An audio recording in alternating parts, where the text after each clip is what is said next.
Group 2కు సంబంధించిన జరిగిన case అలాగే గ్రూప్ 2కు సంబంధించిన ఫలితాలు కోర్టుకు సంబంధించిన విషయాన్ని సంక్షిప్తంగా ఇక్కడ నేను మాట్లాడాలనుకుంటున్నాను.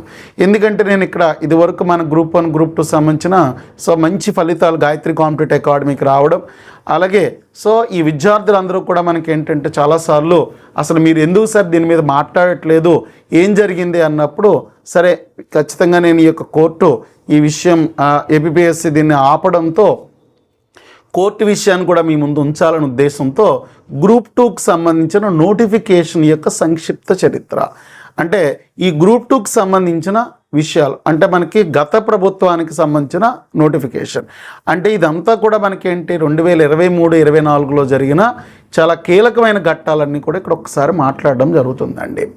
అలాగే ఈ గ్రూప్ 2కు సంబంధించిన విషయంలో మొట్టమొదట మనకి నోటిఫికేషన్ విడుదల అవ్వడం జరిగింది, తెలిసిందే. అయితే నోటిఫికేషన్లో మనకి ప్రిలిమినరీ, మెయిన్స్, అలాగే సిపిటి అంటే ప్రొఫిషియన్సీ టెస్టు, తర్వాత సెలక్షన్ ప్రాసెస్, ఇది మనకి దశలండి. అయితే రాష్ట్ర విభజన తర్వాత మనకి ఈ విభజన అయిపోయిన తర్వాత రాష్ట్ర పాయింట్స్ సక్రమంగా మనకి ఫిక్స్ అవ్వలేదు అనేది ఈ గ్రూప్ 2 నోటిఫికేషన్ మీద ఉన్న ప్రధానమైన ఆ యొక్క ఎలిగేషన్, బాగా చెప్పాలంటే కనుక ఆరోపణ. అంటే ఇది ప్రిలిమినరీ నోటిఫికేషన్ వచ్చే సమయానికంటే నోటిఫికేషన్ వచ్చిన తర్వాత ఇమ్మీడియట్గా పార్థసారథి అనేసిన అభ్యర్థి వేసిన కేసు అండి ఇది యాక్చువల్గా మొట్టమొదటి చెప్పాలంటే.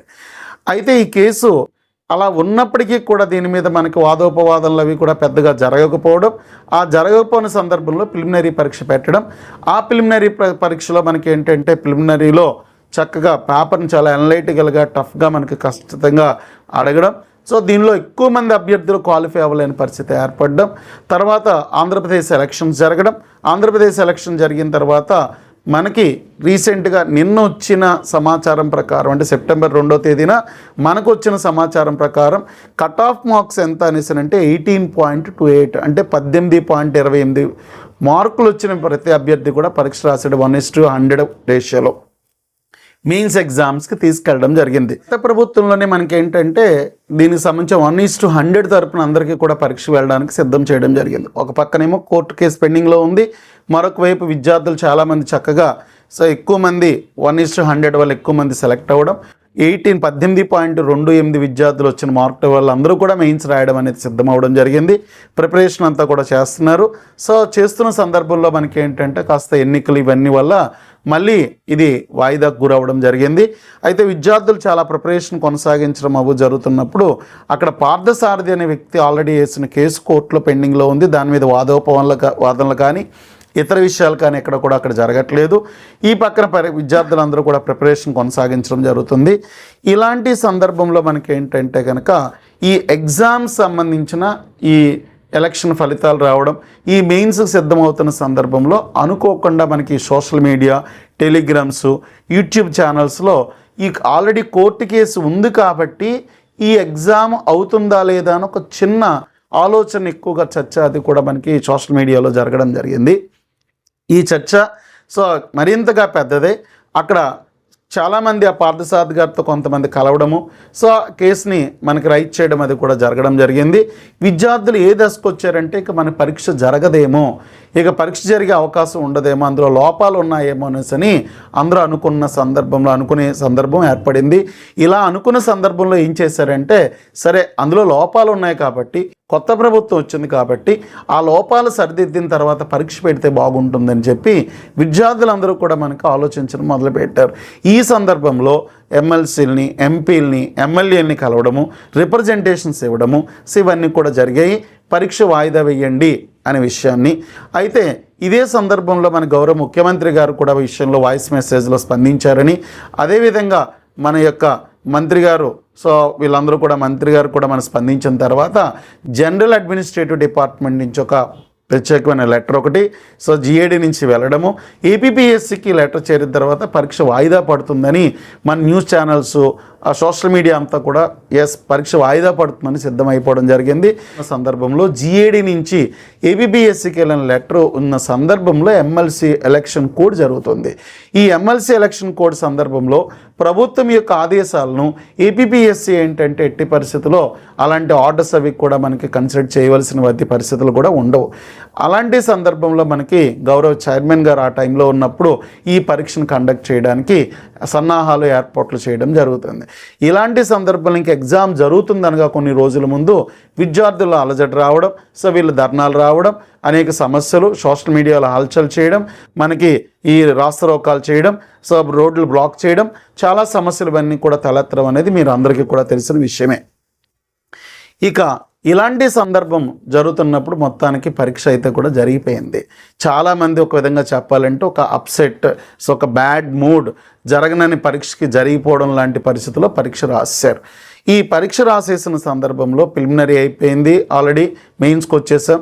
ఏదో ఎందుకు రాసాం, ఎలా రాసాం అని, పేపర్ ఈజీ అని కొంతమంది, టఫ్ అని కొంతమంది, ఎక్కువ మార్కులు రావని కొంతమంది, 1 వీక్లో మనం చాలా టైం వేస్ట్ అయిపోయిందని కొంతమంది, 1 వీక్ అయితే 10 మార్కులు పెరిగేవని, చాలా వాదోపవాదం తర్వాత మెయిన్స్ పరీక్ష అయిపోయి మెయిన్స్కి సంబంధించిన రిజల్ట్ను కూడా ఇవ్వడం జరిగిందండి.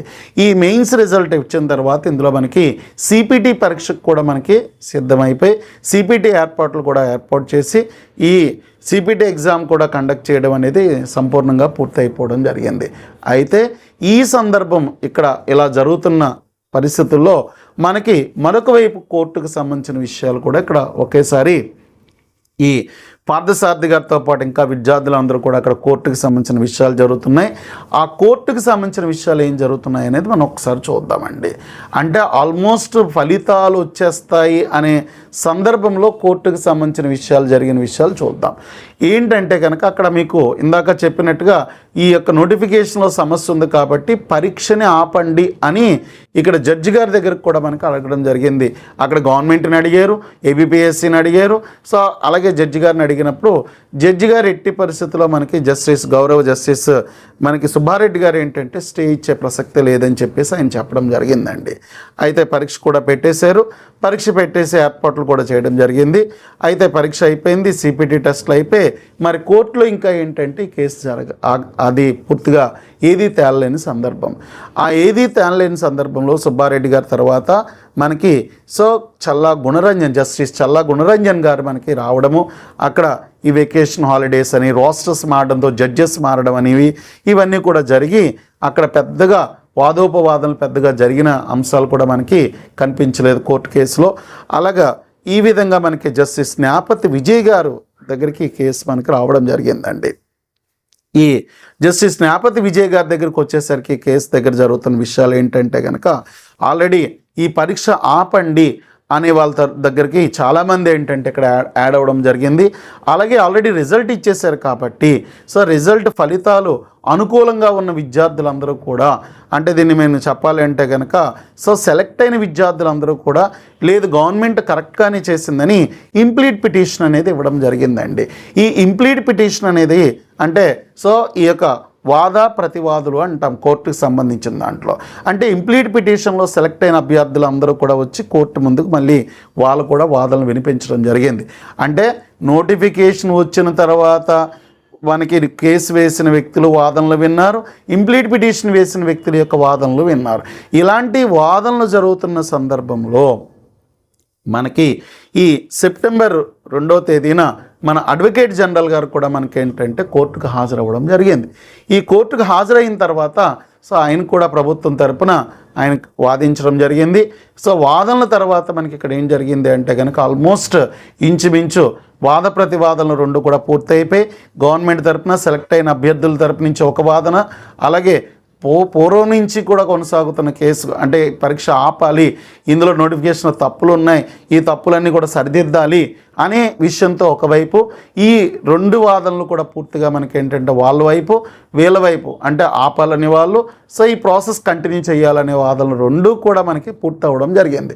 సో ఈ సందర్భంలో మనకి సెప్టెంబర్ 2వ తేదీన అడ్వకేట్ జనరల్ గారు కూడా హాజరవ్వడం జరిగింది. హాజరైన తర్వాత జడ్జి గారు సో ఒక ప్రధానమైన మాట చెప్పారండి. సెప్టెంబర్ 9వ తేదీకి ఈ కేసుకు సంబంధించిన సంపూర్ణ సమయాన్ని మీకు కేటాయిస్తాను. సో ఆ రోజు సో సంపూర్ణ సమయం కేటాయించి దీన్ని పూర్తిగా మీ యొక్క విషయాన్ని అంతటిని కూడా నేను సో క్లారిటీగా దీనికి సంబంధించిన విషయం అంతా కూడా మీకు చెప్తానని చెప్పి అనడం చాలా సుముఖమైన వాతావరణ విషయం అండి. అండ్ వాద ప్రతివాదనలో కానీ ఇటు ముఖ్యంగా మనకి పిటిషనర్స్ వాదనలు కానీ ఇంప్లీడ్ పిటిషన్స్ అంటే సెలెక్ట్ అయిన అభ్యర్థుల వాదనలు కానీ ఈ రెండు సో నేను విన్న తర్వాత నాకు పూర్తిగా సో మీకు సెప్టెంబర్ 9 పూర్తిగా మీకు ఈ సమయాన్ని కేటాయించడం జరుగుతుంది. ఆ రోజు మనం సో మంచి డెసిషన్ మనం ఏంటనేది వస్తుంది అనేది మనం ఆశిద్దాం. ఎందుకంటే జడ్జి గారు అంత సమయాన్ని మీకు ఆ రోజు ఇవ్వడం జరుగుతుంది, నేను ఆ రోజు అంతా కూడా అని చెప్పడం అనేది చాలా కీలకమైన పరిణామం అండి. ఎందుకంటే అటు సో ఎంతో లక్షల మంది విద్యార్థులు కొన్ని సంవత్సరాల నుంచి కష్టపడి మేము మెయిన్స్ అయోమయ పరిస్థితిలో రాసామని ఒక వాదన. అయ్యో మేము ఎంత ఇబ్బందులు కష్టాలు ఎదుర్కొని మెయిన్స్కి వచ్చేసి సో మేము ప్రొఫిషియన్సీ టెస్ట్కి మేము సెలెక్ట్ అయిపోయి ఇంకా మేము అపాయింట్మెంట్ ఆర్డర్స్ అందుకునే సందర్భంలో ఏంటి ఈ సమస్య అని చెప్పి ఒకవైపు వీళ్ళండి. అంటే ఇక్కడ సెలెక్ట్ అయిపోయిన విద్యార్థులకు సంబంధించిన సమస్య, కొన్ని లక్షల మంది అటువైపు సమస్య, ఈ రెండు సమస్యని మనకేంటంటే తాను ఏం చేయబోతున్నానో సెప్టెంబర్ 9వ తేదీన అక్కడ చెప్పడం జరిగింది. చెప్తానని చెప్పారు. అంటే పూర్తి సమయం మనకు కేటాయించడం అనేది మంచి వాతావరణం. ఆ రోజు మనకి జడ్జిమెంట్ రావచ్చు, లేదా ఆ రోజు తర్వాత ఎప్పుడైనా జడ్జిమెంట్ రిజర్వ్ చేసి కూడా ఫలితాలు ఇవ్వచ్చు. హిస్టరీ ఆఫ్ గ్రూప్ 2 జరిగిన స్టోరీ కానీ, అలాగే సో కోర్టులో జరుగుతున్న విషయాలు కానీ, కోర్టు ముందు ఇప్పుడు పెండింగ్లో ఉన్న విషయం ఏంటనే విషయం అండి. అంటే కోర్టు ముందు సెప్టెంబర్ 9వ తేదీన అందరూ కూడా అక్కడ హాజరవుతారు. హాజరైనప్పుడు జడ్జి గారు చెప్పబోయే మాటలు, జడ్జి గారు చెప్పబోయే తీర్పు, లేదా జడ్జి గారు ఏదైనా జడ్జిమెంట్ని రిజర్వ్ చేసే సందర్భం ఏర్పడినప్పుడు ఈ వాదోపవాదనలు, సమస్యలు అన్నీ ఆయన పరిశీలించిన తర్వాత మంచి న్యాయం, చక్కని న్యాయం, అద్భుతమైన న్యాయం మనకి సో వెలువడుతుంది అని చెప్పి మనం అందరం కూడా ఖచ్చితంగా ఆశిద్దాము. సో అందరికీ కూడా మంచి జరగాలి అన్నప్పుడు సో సార్ ఇందులో ఎవరు నష్టపోతారో ఎవరు లాభపడతారో అనే కన్నా ఎవరికి న్యాయం జరిగిందనేది అత్యంత ముఖ్యమైన విషయం అండి. కాబట్టి న్యాయం ఎప్పుడూ గెలుస్తుంది. ఆ న్యాయం ఖచ్చితంగా గెలవాలి అనేది మన భారత రాజ్యాంగం కానీ, భారతీయ చట్టాలు కానీ, అలాగే భారతదేశ న్యాయ వ్యవస్థ మీద మనకున్న అపారమైన గౌరవం కానీ మనకి సెప్టెంబర్ 9వ తేదీన ఖచ్చితంగా నిరూపితమవుతుంది. అలాగే మన గౌరవ జడ్జి గారు జస్టిస్ మనకి న్యాపతి విజయ్ గారు సో మనకు అద్భుతమైన జడ్జిమెంట్ మనకి ఇవ్వబోవడం జరుగుతుంది. కాబట్టి న్యాయం జరుగుతుందని మనం అందరం కూడా ఖచ్చితంగా ఆశిస్తూ మనం ఈ యొక్క నెక్స్ట్ దీనికి సంబంధించిన అప్డేట్ని అంతా కూడా నెక్స్ట్ వీడియోలో మీకు ఇది వివరించడం జరుగుతుంది. అయితే మనకి గత గ్రూప్ 1 గ్రూప్ 2 ఫలితాలు ఇవన్నీ కూడా రావడం, నేను ఈ సందర్భంలో విద్యార్థులు సో అటు ఇటు ఈ సమస్యలు ఇవన్నీ ఉన్నప్పుడు నేను ఈ గ్రూప్ 2కి సంబంధించిన ప్రత్యేకంగా ఈ వీడియోని చాలా సంక్షిప్తంగా వివరంగా ఒక దశకు అంటే ఒక న్యాయం వచ్చే సందర్భంలో నేను ఏంటంటే ఈ వీడియోని ప్రత్యేకంగా చేయడం జరుగుతుంది. ఎందుకంటే చివరిగా న్యాయమే గెలుస్తుంది. ఏమైనప్పటికీ కూడా మనం ఏంటంటే దాన్ని పాజిటివ్గా తీసుకోవడానికి సిద్ధంగా ఉండాలండి. అంటే సానుకూల దృక్పథంతో మనం అంటే కనుక సో సిద్ధమైతే కనుక ఈ జడ్జిమెంట్లు ఏ విధంగా ఉంటాయనే దాని మీద నేను నెక్స్ట్ వీడియోలో మీకు వివరంగా చెప్పడం జరుగుతుంది. అలాగే మన ఈ ఛానల్ సంబంధించిన సబ్స్క్రైబ్ చేసుకోండి. అలాగే మన ఛానల్ సంబంధించి ఏంటంటే కనుక అందరికీ కూడా దీన్ని మనకి షేర్ చేయండి, లైక్ చేయండి, కామెంట్స్ చెప్పండి. సో ఇక్కడ నేను ముఖ్యంగా చెప్పే వాద ప్రతివాదనలో అసలు కేసుని సంక్షిప్తంగా నేను వివరించడం జరిగింది. సో దీని ఫలితాన్ని నెక్స్ట్ వీడియోలో ఏం జరిగింది, ఏం జరగబోతుంది అనేది మీకు ఎప్పుడు కూడా అప్డేట్లో ఉంటాను. Thank you very much. Gayatri competitive academy, Visakhapatnam.